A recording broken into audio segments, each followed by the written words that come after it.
আসসালামু আলাইকুম এভরিওয়ান। আজকে আমি আপনাদের সাথে শেয়ার করব মজাদার একটি কাপ কেকের রেসিপি। অল্প সময়ে খুবই দুর্দান্ত স্বাদে এই কেকটি আপনারা বাসায় তৈরি করে নিতে পারবেন। বাচ্চাদের কিন্তু খুবই ভালো লাগবে এবং মেহমানদের জন্য করে নিতে পারবেন। পারফেক্ট কেকের রেসিপির জন্য আজ কিন্তু আমার এই রেসিপিটি ফলো করুন। আশা করি আপনাদের সবার ভালো লাগবে। চলুন তাহলে দেখে নেওয়া যাক। প্রথমে আমি 3টি ডিম নিয়েছি কেকগুলো তৈরি করার জন্য।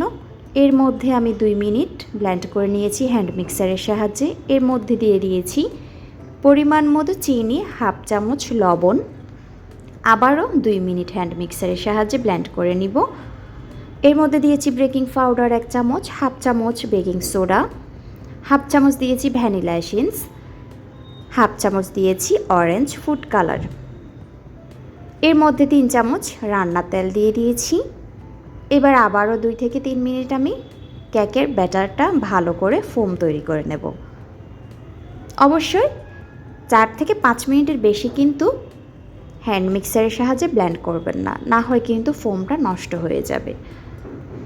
এর মধ্যে আমি 1.5 কাপ পরিমাণ ময়দা নিয়েছি। একটি ছাঁকনির সাহায্যে ছেঁকে দেব, যেন কোনো দলা থাকলে সেটি যেন নিয়ে নেওয়া যায়।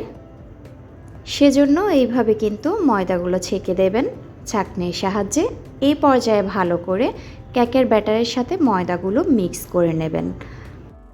খুবই হালকা হাতে করবেন, যেন কেকের ব্যাটারের ফোমটা নষ্ট না হয়। দেখুন সবগুলো আমার মিক্স করা হয়ে গিয়েছে। এর মধ্যে আমি 3টি কাপ নিয়েছি। কাপের মধ্যে তেল ব্রাশ করে একটি কাগজ বিছিয়ে দিয়েছি। 3টির মধ্যে 3টি দিয়েছি। এরপর আমি কাপের অর্ধেক পরিমাণ কেকের ব্যাটারগুলো দিয়ে দিয়েছি।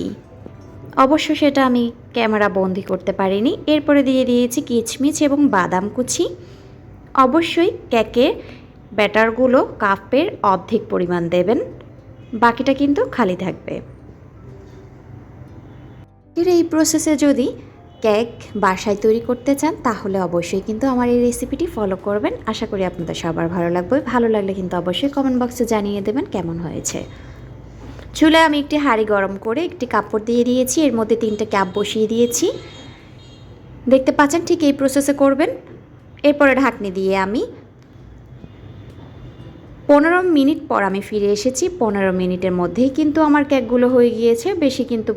বেশিক্ষণ সময় কিন্তু লাগেনি, দেখতে পাচ্ছেন। এরপরে কিছুক্ষণ ঠান্ডা করে কেকগুলো তুলে নেবেন।